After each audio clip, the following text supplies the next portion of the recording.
Hello everyone, welcome back to another বাটাই 18 day. আশা করি তোমরা সবাই খুব ভালো আছো। সামনেই পুজো, সবাইকার পুজোর শপিং কত দূর হয়েছে অবশ্যই কমেন্টে জানিও।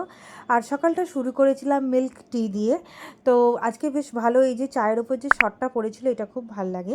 আর ব্রেকফাস্টে খেয়েছিলাম এই ব্রেডটা, আর তারপরে একটা মিষ্টিও খেয়েছিলাম বেলার দিকে। আর এখন কদিন আমি কলা ফলা খেতে একদম ভুলে যাচ্ছি, বা কোনো ফ্রুট নিতেই ভুলে যাচ্ছি। খেয়েছিলাম লাঞ্চে দই, ওল ভাতে, ডাল ভাতে, ভাত, আর ছিল শসা, তার সাথে ছিল ফুলকপির ঝোল। ফুলকপির ঝোলটা খুব টেস্টি হয়েছিল।